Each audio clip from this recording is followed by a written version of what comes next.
অং নম ভগবতে বাসুদেবায়। শ্রীমদ্ ভগবদ গীতার দ্বিতীয় অধ্যায় সাংখ্যযোগ। আজকে আমি 40 নম্বর শ্লোক পাঠ করব। একজন ভক্ত আমাকে কমেন্টে বলেছেন 40 নম্বর শ্লোক পাঠ করতে, তাই আজকে আমি দ্বিতীয় অধ্যায় 40 নম্বর শ্লোক পাঠ করব। ভুল ত্রুটি হলে ক্ষমার দৃষ্টিতে দেখবেন। তাহলে দেরি না করে শুরু করি। নেহাবিক্রমণাস্তি প্রত্যবায় ন বিদ্যতে স্বল্পমপ্যস্য ধর্মস্য ত্রয়তে মহতি ভয়াৎ। অনুবাদ: ভক্তিযোগের অনুশীলন কখনো ব্যর্থ হয় না এবং তার কোনো ক্ষয় নেই। তার স্বল্প অনুষ্ঠানও অনুষ্ঠাতাকে সংসাররূপ মহাভয় থেকে পরিত্রাণ করে। তাৎপর্য: নিজের সুখ সুবিধার কথা বিবেচনা না করে কৃষ্ণ ভাবনাময় কর্ম বা শ্রীকৃষ্ণের সেবা করাই হচ্ছে সবচেয়ে মহৎ কাজ। কেউ যদি একটু একটু করেও ভগবানের সেবা করতে শুরু করে তাতেও কোনো ক্ষতি নেই এবং ভগবানের এই সেবা যত নগণ্যই হোক না কেন কোনো অবস্থাতেই তা বিফলে যায় না। জড় জাগতিক স্তরে যে কোনো কাজকর্ম যতক্ষণ পর্যন্ত সুসম্পন্ন না হচ্ছে ততক্ষণ তার কোনো তাৎপর্যই থাকে না। কিন্তু অপ্রকৃত কর্ম বা ভগবৎ সেবা সুসম্পন্ন না হলেও বিফলে যায় না, তার সুফল চিরস্থায়ী হয়ে থাকে। ভগবানের সেবায় একবার যে শুরু করছে তার আর বিপদগামী হবার কোনো সম্ভাবনা থাকে না।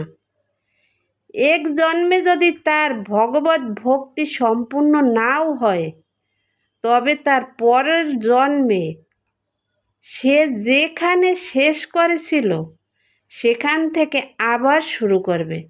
এভাবেই ভগবত ভক্তির ফল চিরস্থায়ী। চিরস্থায়ী থাকে বলে কর্মান্বয় জীবকে মায়ামুক্ত করে।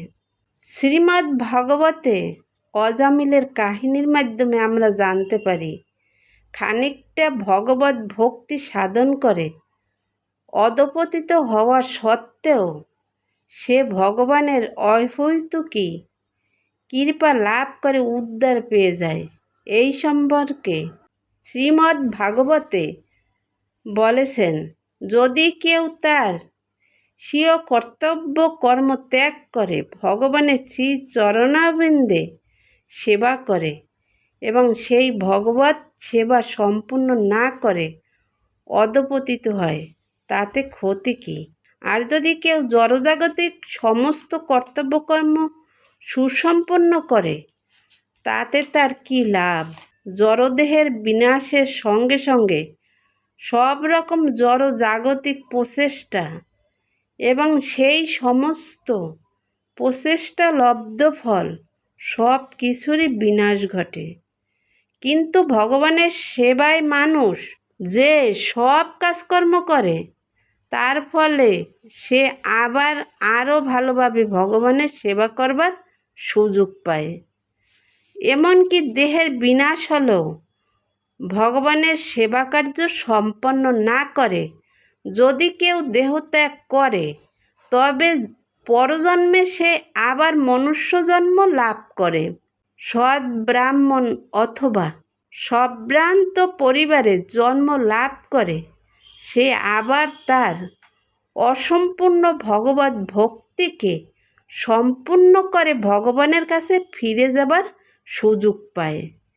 কৃষ্ণ ভাবনাময় কর্মে আত্মনিয়োগ করার এই হচ্ছে অতুলনীয় বৈশিষ্ট্য। এই 40 নম্বর শ্লোকে সহজভাবে ভগবান শ্রীকৃষ্ণ অর্জুনকে আসক্ত করেছেন যে নিষ্কাম কর্মের পথে কোনো সাধনা বা প্রচেষ্টা কখনো বৃথা যায় না। অল্প পরিমাণেও যদি কেউ এই পথে অগ্রসর হয় তবুও তার জীবনের বড় ভয়, দুঃখ ও আধ্যাত্মিক পতন থেকে তাকে রক্ষা করতে সাহায্য করে।